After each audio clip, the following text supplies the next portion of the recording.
So hi guys, in this video I will tell you that how can you remove this section below the footer. Okay, so I will tell you that how can you remove this gap. Okay, so what to do, you have to log in your WordPress.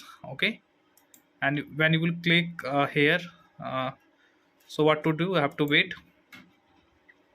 You have to come your in WordPress admin panel. Okay, then what to do, you have to come here on home page.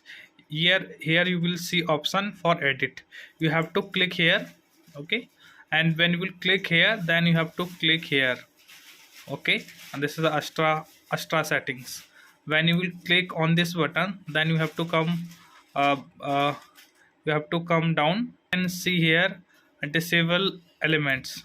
Okay, and you have to click here, and after that you have to click here disable footer.